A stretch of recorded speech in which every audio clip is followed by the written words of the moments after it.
저희는 이제 저희의 전공을 살려서 노래 가사 속에 숨은 전공 지식을 찾는 히든 전공입니다. 저번 시간에 이제 사회교육과 국어교육과 지리교육과 이 세 분들께서 이제 자신들의 전공과 관련된 노래의 숨은 지식들을 소개를 해줬는데요. 저희는 이제 둘이 서로 같은 과입니다. 저는 이제 지구과학교육과를 다니고 있는 문준영이라고 하고요. 저도 준영님과 마찬가지로 지구과학 교육을 전공하고 있는 구영은이라고 합니다. 다들 반갑습니다. 반갑습니다. 일단 제가 먼저 소개를 해보겠습니다. 제가 선택한 곡은 소네플이라는 밴드의 수성의 하루라는 곡입니다. 수성하면 이제 태양계에서 가장 가까운 행성이죠. 그래서 만약 태양계에서 가장 가깝다면 뜨거운 태양 굉장히 가까이서 마주하니까 매우 뜨겁겠죠? 네. 지구과학교육과가 이렇게 답해도 돼요? 죄송해요. 죄송해요. 이거는 이제 반은 맞아요. 근데 반은 틀립니다. 수성에는 이제 대기가 없기 때문에 낮에는 매우 뜨겁지만 밤에는 매우 추운 특징을 가져요. 근데 우리가 살고 있는 지구랑 생각해 본다면 좀 사뭇 이상하게 느껴지는 게 그럼 지구도 낮에는 엄청 뜨거운데 밤에는 엄청 추워야 되는 거 아닌가? 하는 생각이 들 거예요. 근데 지구와 수성에는 굉장히 큰 차이가 하나 존재해요. 뭐죠? 대기 아닐까요? 그죠, 대기입니다. 대기가 존재하기 때문에 이제 지구는 그렇지 않은 거예요. 그러니까 대기는 이제 쉽게 말하면 이불 같은 존재예요. 이제 여러분들이 뭐 집에서 몰래 게임을 하다가 쫓겨났다고 생각을 해봅시다. 그러면은 이제 집 밖에서 이제 배회를 하고 있는데 너무 추워요.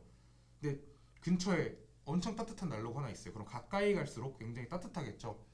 그래서 앞은 따뜻하다 못해 더운데 이제 등 쪽에서는 난로의 열을 못 받으니까 굉장히 추운 거예요.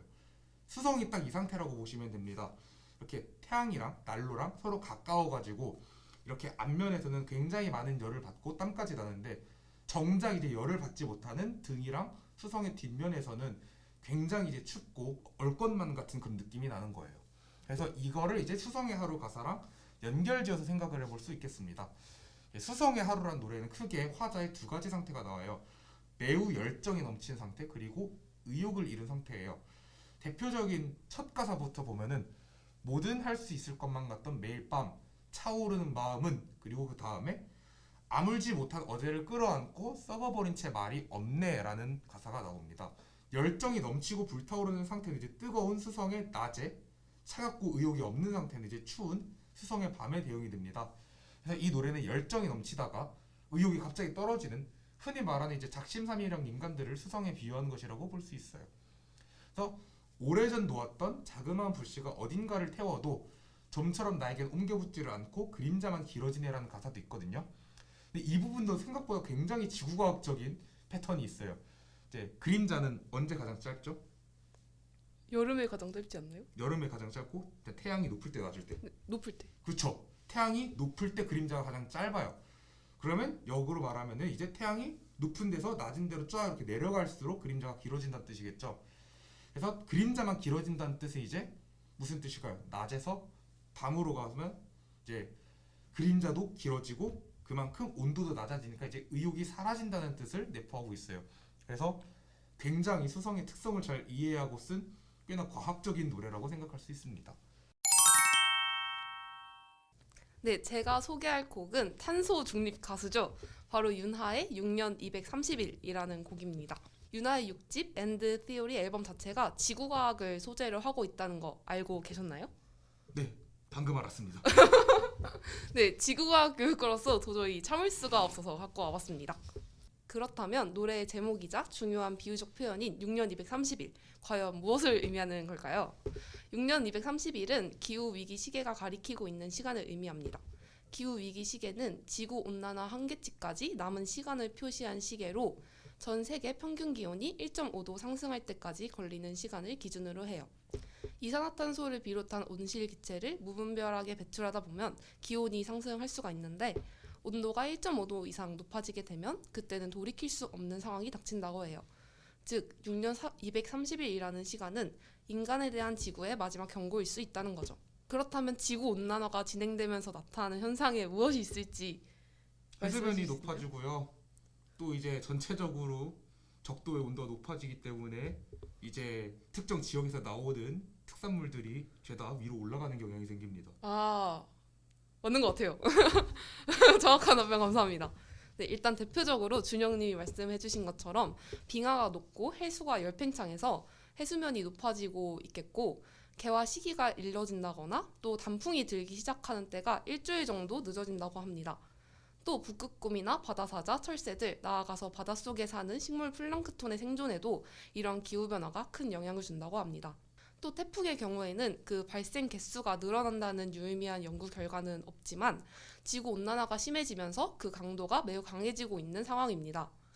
바다의 경우에는 지구온난화가 진행될수록 표면 수온이 높아지는데 신기한 점은 해수 표면의 온도는 높아짐에도 불구하고 저 깊이에 있는 심해층의 온도는 오히려 낮아진다는 연구 결과가 있습니다. 또 파도의 높이, 즉 파고가 점점 높아지고 있고 파랑 에너지는 점점 커지는 경향을 보인다고 합니다.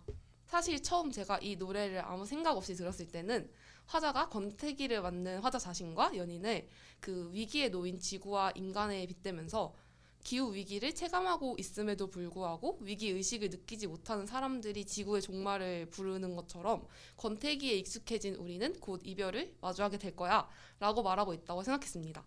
그런데 가사 하나하나를 곱씹어보다 보니까 단순히 관계의 종말을 예고하기만 하는 노래는 아닌 것 같더라고요. 오히려 화자는 권태기를 극복하고 연인과 계속해서 사랑하기를 소망하고 있다는 게 제 해석입니다. 노래 초반부에 두근거리던 심장박동이 식었다고 하기엔 별일이 없어 라고 말하고 있죠. 마음이 단지 짜게 식어서 헤어질지 말지를 고민하는 상황은 아닌 것 같아 보입니다. 또 계속 듣다 보면 오히려 화자는 앞으로 지구 종말까지 6년 남짓밖에 남지 않았으니까 우리 열심히 사랑하자 라는 메시지를 전달하고 있는 것으로 보입니다. 그리고 멈춰버린 너와 나, 남은 시간은 6년 231 틱톡 틱톡, 초침은 또 움직여 so let's walk and talk, 우린 사랑해야 해. 그리고 어떤 뉴스에서 읊어주던데 6년 230일 남았대. 이번엔 좀 심각하던데 Will you kiss me? It's just you and me 에서도 앞으로의 시간이 얼마 남지 않았다면 연인과 사랑하면서 시간을 보내고 싶다는 내용을 확인할 수 있습니다. 이처럼 단순히 사람과 사람 간의 관계가 끝나는 과정을 기후 위기에 빗댄 것이 아니라 남은 시간 얼마 없으니까 우리 이 소중한 시간을 서로 사랑하는 데 쓰자라는 애틋한 메시지를 전달하고 있는 노래였습니다. 화자는 지구의 마지막 날을 너와 사랑하는 데 쓰겠다고 말하고 있습니다. 그렇다면 여러분들은 지구 종말의 날, 누구와 어디에서 무엇을 하면서 어떤 마음가짐으로 하루를 보낼 것인가요? 비번분들의 의견을 안 들어볼 수가 없겠죠? 저는 이제 일단은 뭐 내일이나 뭐 최근에 이제 지구 종말이 온다고 하면은 일단 안 믿을 거예요.